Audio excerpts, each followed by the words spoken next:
At 10 o'clock that morning, a single signature was scheduled to decide the future of a multi-billion-dollar company. The documents were already printed. The numbers already approved. The pens already waiting. No one in the executive floors believed anything could still go wrong.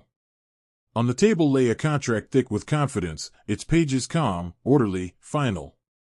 One number inside it was wrong. Not obvious. Not dramatic. Just enough to transfer control forever. Lawyers had reviewed it.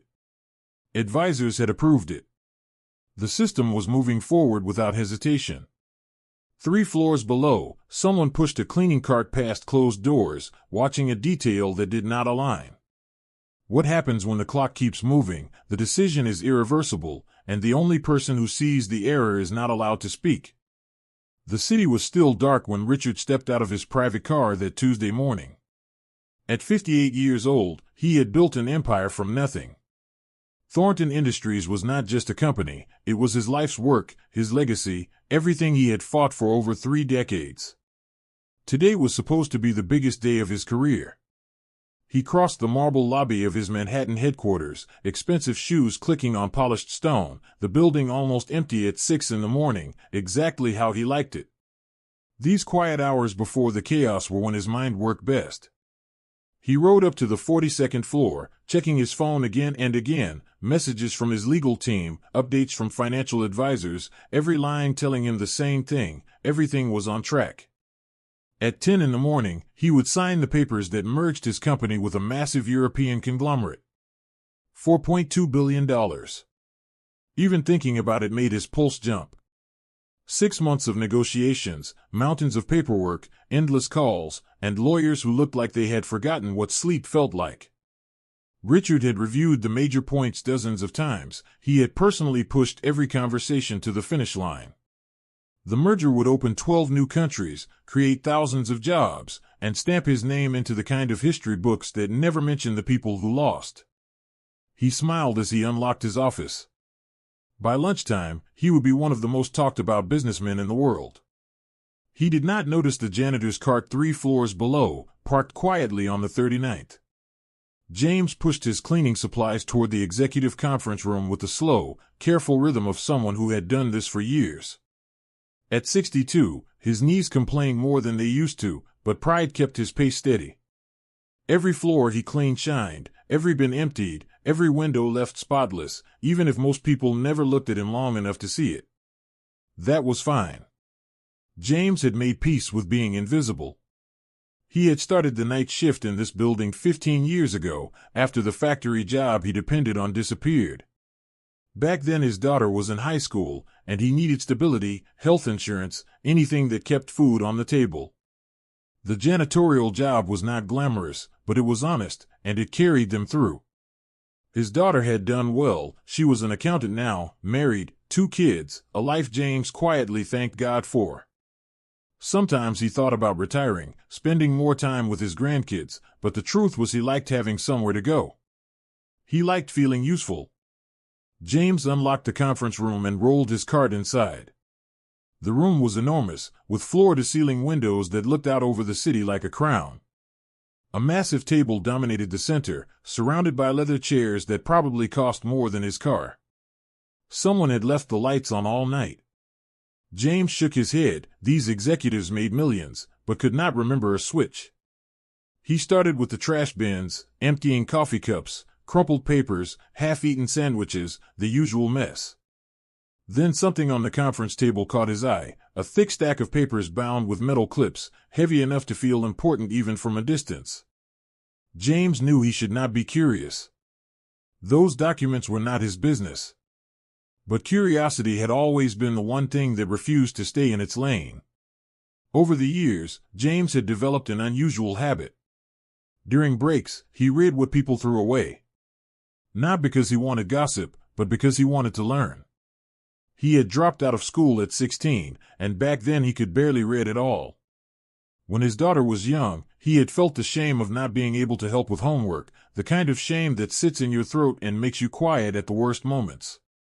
So he taught himself, slowly, painfully, one word at a time, using whatever he could find, newspapers, instruction manuals, and yes, discarded office documents. His daughter helped him too. Evenings at the kitchen table, her small finger moving across the lines, correcting him gently, teaching him the words he did not know. By the time she finished high school, James could read almost as well as anyone. He never bragged about it. He kept it private, a secret victory that belonged only to him. These days, he still read during breaks, medical journals left in waiting rooms, financial reports tossed into recycling, anything that opened a window into the world that moved around him while he stayed unseen. He found it fascinating, this world of business and numbers, the way a few lines on paper could decide the fate of thousands of people. Now, alone in that gleaming conference room, James glanced at the closed door, then back at the thick document on the table. The cover page read, "Merger Agreement, Confidential." He should not. He really should not. But curiosity won. He flipped through a few pages, not understanding most of it. The legal language was dense, complicated, words packed inside words, designed to make you tired before you could make you certain. He was about to close it when something his daughter once told him echoed in his mind. Numbers tell the truth. When people want to hide something, they bury it in words, but numbers do not lie. So James stopped chasing the sentences and started looking at the figures, percentages, dollar amounts, distribution lines. Most of it meant nothing, but he had been cleaning this same room every night for weeks. Lawyers left papers everywhere, on chairs, on tables, by the printer, sometimes even in the trash. And James, Invisible James, had seen certain numbers repeated again and again in those scraps. 5.1%. It appeared constantly, written the same way, 5.10%, over and over, like a drumbeat. Then he turned a page deep in the middle of the stack and saw something that did not fit. 51.0%. James frowned, because even he knew that was not a small difference. He flipped back, then forward again, searching for it, checking if his eyes were playing tricks on him. Every other page showed the smaller number, 5.1%, but this one page, buried deep, showed the bigger number, sitting there like a trap. Maybe it was supposed to be that way. James was not a lawyer. Not a businessman. Just a janitor who had taught himself to read. But his daughter had shown him what a decimal point error looked like. She had told him stories about companies losing millions because someone placed a dot in the wrong spot. A tiny mistake, and everything changed. James stared at the page again, and his heartbeat began to quicken. This did not feel like a mistake. This felt like something wrong. James sat down slowly in one of the leather chairs, the paper trembling slightly in his hands. He took a breath, then another, forcing himself to calm down. Panic never helped. He had learned that the hard way in life. Panic made you miss details, and details were everything right now. He read the paragraph again, carefully, word by word. It described voting rights after the merger, how control of the new entity would be distributed between Thornton Industries and the European group. The language was polished, confident, almost soothing. It spoke of shared leadership, balanced governance, strategic partnership. But the number ruined it. 51% meant control. Absolute control. If the European conglomerate held 51% of the voting shares, they did not need consensus. They could override decisions, replace executives, reshape the company entirely. Richard Thornton would become a figurehead overnight, a billionaire with a title and no power. Worse, there were clauses that followed, quiet clauses, talking about automatic board restructuring triggered by majority ownership. James felt his stomach tighten. He flipped further, checking footnotes, appendices, cross-references.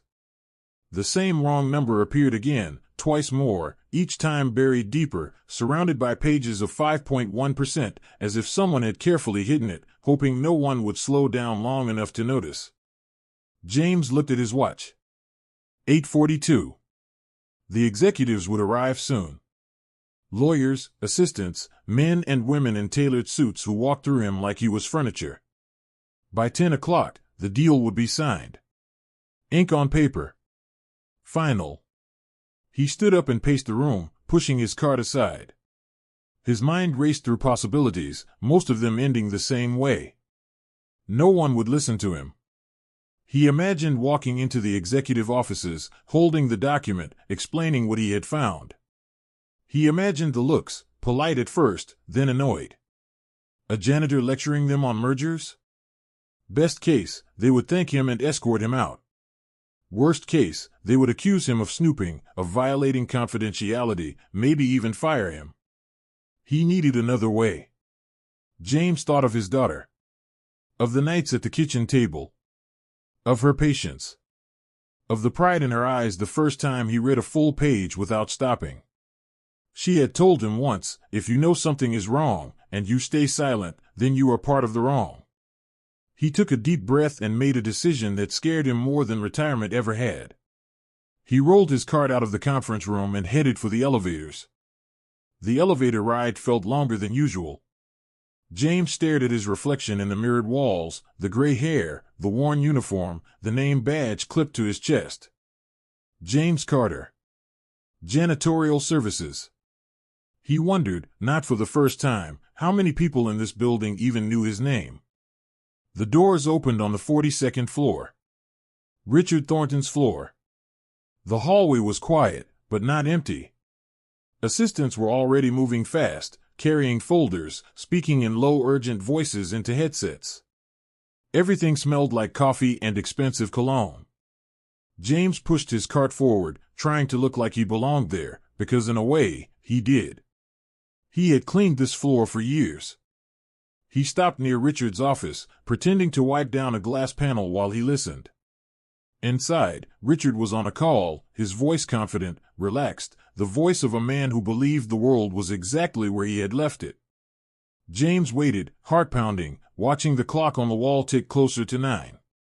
An assistant stepped out, nearly bumping into him. "Careful," she said automatically, already looking past him. "Ma'am," James said, surprising himself with how steady his voice sounded. "I need to speak to Mr. Thornton." "It's urgent." She frowned, clearly annoyed. "You'll have to go through security." "I understand," James said.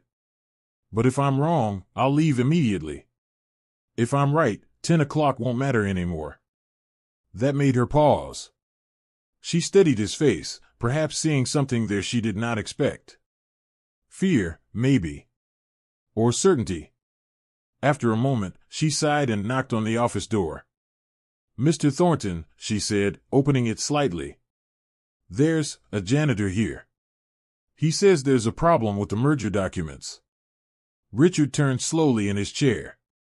His eyes landed on James, and for a brief second, irritation flashed across his face. He had no time for this. No patience for distractions. But something in James's posture made him hesitate. "5 minutes," Richard said finally. "That's all." James stepped inside, clutching the papers that might change everything. Richard gestured toward a chair, but James remained standing. His legs felt steadier that way. He placed the document on the edge of the desk, careful not to wrinkle it, as if respect for the paper itself might help his case. "You have 3 minutes," Richard said, glancing at his watch. "Make them count." James nodded. "Sir, I clean the conference rooms at night. I don't read everything. But I read enough." He swallowed. "There's a number in this contract that doesn't match the rest." Richard's expression tightened. "These documents have been reviewed by 3 law firms." "I know," James said. "That's why it's dangerous." He opened the stack and flipped directly to the page. His finger hovered for a second, then landed on the line. "Here. Voting shares. 51%. Richard leaned forward despite himself. His eyes scanned the paragraph quickly, then faster. His jaw set. "That's the controlling stake," he said. "Yes, sir." "That should be 5.1%, Richard muttered, flipping back through earlier sections. His breathing changed. He stopped speaking altogether, eyes darting, comparing pages, numbers, footnotes. The room went very quiet. Richard stood up abruptly, walked to the window, then back to the desk. He grabbed his phone and dialed without looking at James. "Get legal in here." "Now," he said. "All of them." He hung up and finally looked at James again. Really looked. "How did you notice this?" he asked. James shrugged slightly. "My daughter's an accountant. She taught me to respect decimals." A knock sounded at the door. Then another.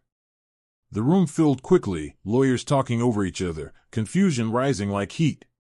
Richard held up the page. "Explain this." The lead attorney went pale. "That clause was amended last night," he said slowly. "It was supposed to be corrected in the final print." Richard's voice dropped. "Supposed to be." Silence. James felt a strange calm settle over him. Whatever happened next was out of his hands. The next hour unraveled at a speed James had never seen before. Phones rang nonstop. Assistants rushed in and out. Lawyers argued in tight circles, voices low but sharp. The 10 o'clock signing was officially postponed, then quietly canceled. Richard stood at the center of it all, calm on the surface, furious underneath. The European partners were demanding explanations. Someone had noticed the delay. Questions were coming fast. James stayed near the wall, invisible again. At 11:30, Richard called for silence. "That clause gives them full control," he said. "Whether it was intentional or not, it ends the deal." The room agreed. One of the attorneys cleared his throat. "If you had signed, you would have lost voting authority immediately." Richard closed his eyes for a moment. Just one. Then he exhaled. After the meeting cleared, Richard turned to James, who was already pushing his cart toward the door. "Wait," Richard said. James stopped. Richard walked over and extended his hand. "You saved my company." James hesitated, then shook it. "I just noticed something." "No," Richard said. "You did what no one else did. You paid attention." Later that afternoon, James was called into Human Resources. He expected paperwork. Maybe trouble. Instead, they offered him a different uniform, a different badge. Compliance assistant.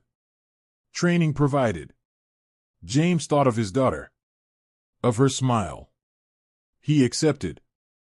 That night, as he cleaned the same building, he noticed something new. People were starting to see him. The following weeks passed in a strange blur for James. His routine changed, slowly at first, then all at once. The cart disappeared. The night shifts ended. In their place came meetings, onboarding sessions, quiet offices filled with screens instead of mop buckets. James felt out of place every single day. He wore the new badge clipped to his jacket, the letters neat and official, compliance assistant. Some people smiled politely when they saw it. Others looked confused, as if the label did not quite fit the face attached to it. A few avoided eye contact altogether. James did not take it personally. He was used to being underestimated. Richard checked in often, not in a performative way, but with genuine curiosity. He asked questions. He listened. He encouraged James to speak when something felt off, when a detail did not sit right. And James did. Carefully. Thoughtfully. He did not pretend to know more than he did, but he trusted what he had learned over a lifetime of paying attention. More than once, he caught small inconsistencies. A clause that contradicted another. A timeline that did not align. Nothing as dramatic as the merger incident, but enough to prevent problems before they grew teeth. Word spread quietly. People began to slow down when James asked a question. They stopped interrupting him mid-sentence. They took notes. James noticed it, not with pride, but with a steady sense of relief. Being heard, he realized, was heavier than being invisible. It came with responsibility. One afternoon, his daughter visited him at the office. She walked beside him through the same marble lobby he once cleaned before sunrise. She stopped, looked around, then looked at him. "Dad," she said softly, "you did this." James smiled. "We did," he said. That night, he slept better than he had in years. Richard never forgot the morning that nearly destroyed everything. The canceled merger became a case study inside the company, discussed in closed meetings, dissected carefully. The official explanation spoke of due diligence and last-minute discrepancies. Unofficially, it was a lesson in arrogance. He had trusted the system because it looked impressive. Big firms. Big names. Big confidence. He had forgotten that systems are built by people, and people make mistakes. Sometimes fatal ones. He changed the culture in small but deliberate ways. Fewer rushed deadlines. More cross-checks. More voices invited into rooms where decisions were made. He insisted that titles mattered less than attention. James became part of that philosophy without ever asking to be. At a company town hall, Richard told the story without names. "A reminder," he said, "that intelligence does not wear one uniform. That value often sits where no one bothers to look." James stood in the back, hands folded, uncomfortable with applause, but moved by the silence that followed. Years later, when he finally retired, the building felt different. Not kinder. Not perfect. Just more awake. James walked out one last time, sunlight on his face, knowing something simple and important. Paying attention had saved a company. And being seen had saved him.